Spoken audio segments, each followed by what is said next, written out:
Okay, I'm going to show how I foil the edges of books. Here we go.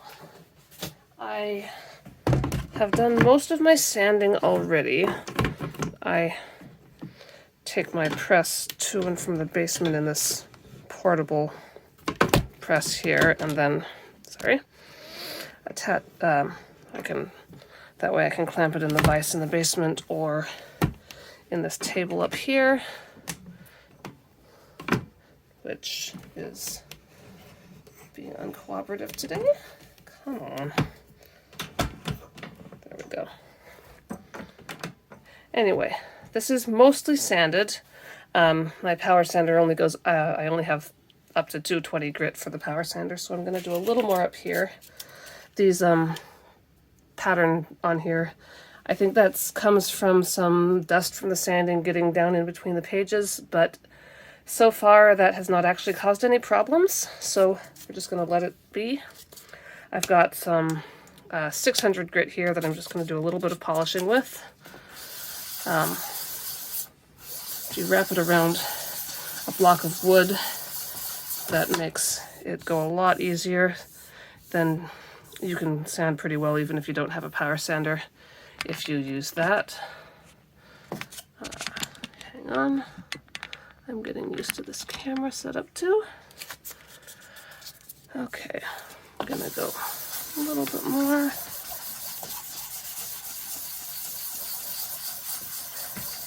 Should feel really smooth. Getting a well sanded edge is really the best thing you can do to get a good foiled edge, unfortunately. Sanding is really my least favorite part of this process, even with a power sander. But that's good. Now the next thing I'm going to do, I'm going to take some blue tape. Well, first I'm going to dust it off with a cloth.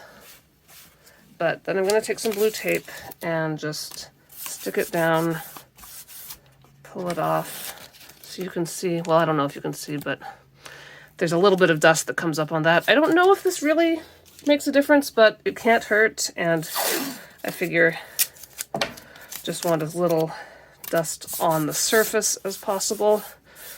As I said before, some dust gets down in between the pages, and that doesn't actually seem to cause any problems.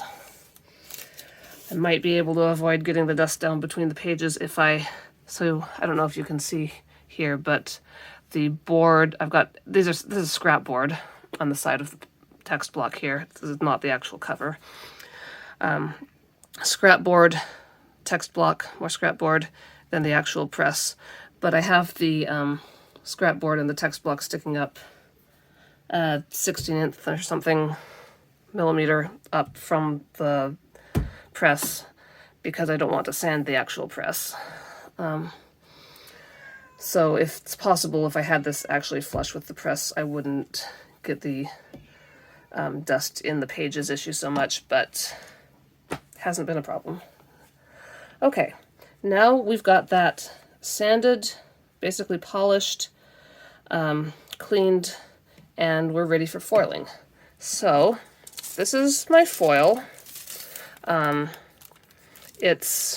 I get my foil from KellyFoil on Etsy. I think that's the right name.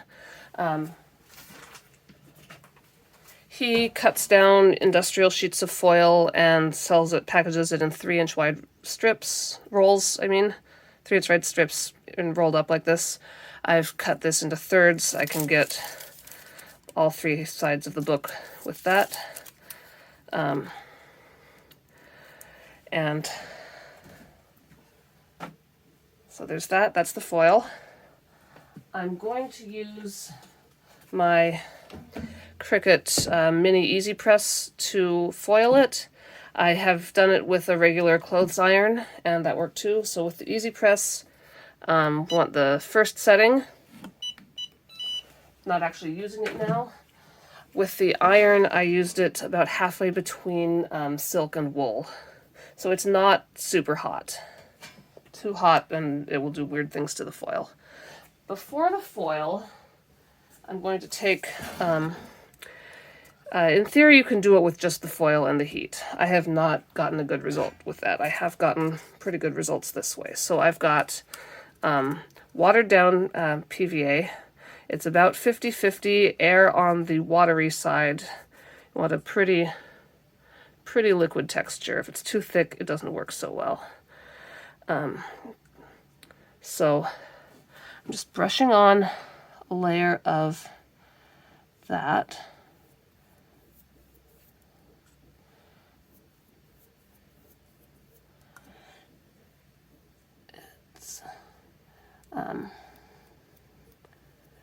I'm going right up to the edge here, but then on this side where it meets the corner, I'm being really careful. I've got this is the bottom edge I'm foiling now. I have the foredge already foiled, and I don't want to get glue on top of the stuff that's already foiled. So now I've got that on there, I'm gonna just lay this on, gently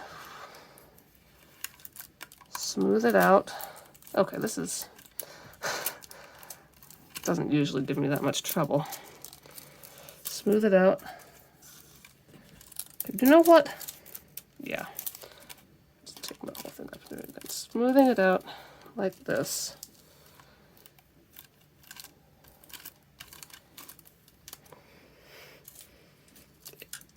Actually, usually does not give me that much trouble, believe it or not.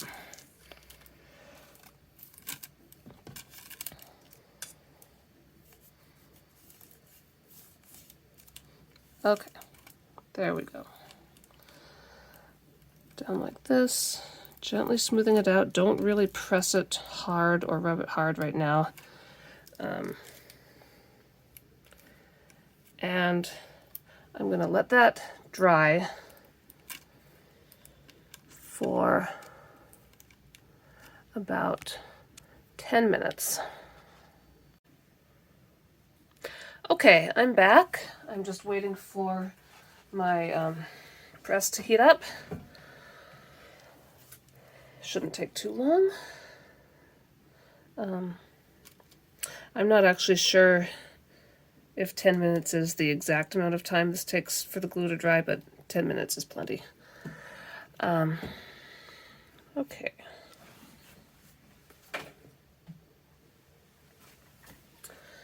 Just waiting a little bit there. Should have waited. Yeah, there we go. Okay, so I'm just gonna go over this pretty smoothly, slowly, focusing on the edges first.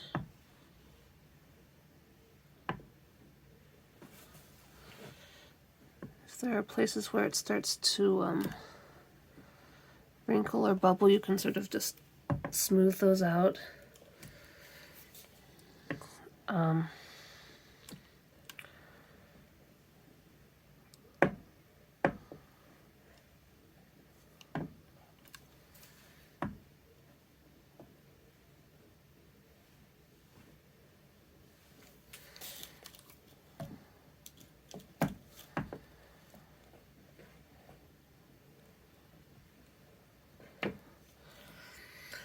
One thing I like about this press versus the iron is that with the iron it's just so big you can't really, you don't have as much control when you use the main part of the iron, and if you just try to use the tip, I was finding that the tip of my iron was too sharp and would kind of, if I didn't hold it just right, would make little marks on the foil. Now this is actually probably done already.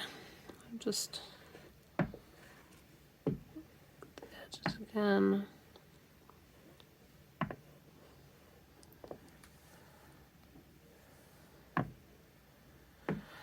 So I'm going to start here, peel it up slowly.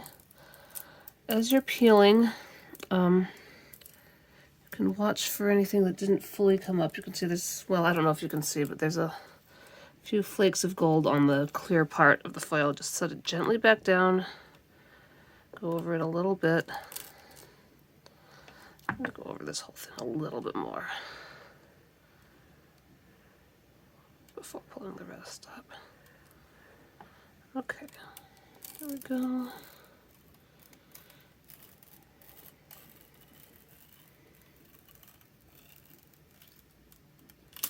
There we go.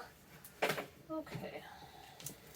You can see this wasn't perfect. You can see there's a few flecks of foil in the clear section here, but you can also see this looks pretty smooth. So I'm going to loosen it from here.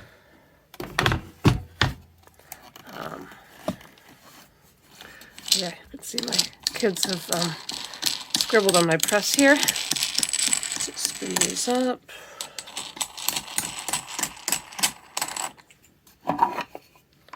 Okay, so I've got this.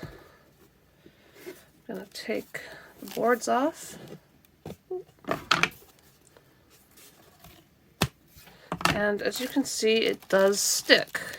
This is not a bad thing.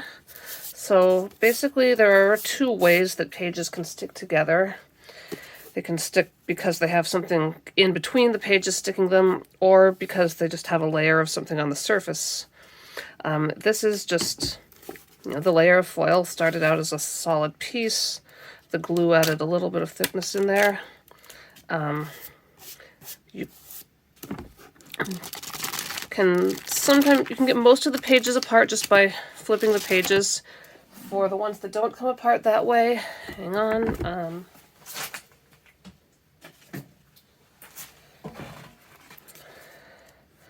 You can go in between them with micro spatula or a letter opener. Try to go in from the inside out. And it can be a little tedious, but it'll work out. Here you can see what I was saying about the sanding dust getting down in between the pages. My end papers are really dark. They're this cool moon paper that I got from KellyFoil Book Arts. It's a really neat paper. It has really dark fibers that get all over everything sanding, but those brush out.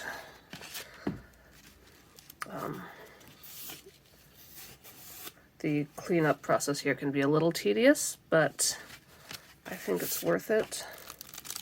I'm not gonna show you that for every single page.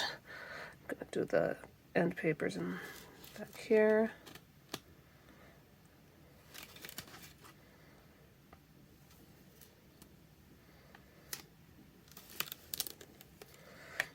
And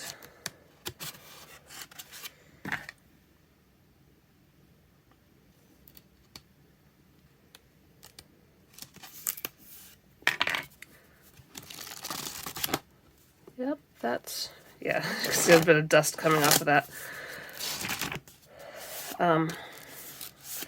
Yeah, I do recommend, even if you have a power sander, doing a trim with a chisel or guillotine or whatever method of trimming you have before you sand, even if you are going to sand in the end, because it just means there's going to be a lot less dust. So here, this end, even though it's pretty well lined up here by the edge here, there's a bit of height difference. Yeah, that's going to make more dust than you might guess. So, yeah, I've got 2 edges foiled here. Time to go do the last one, and I hope this video was helpful. Bye.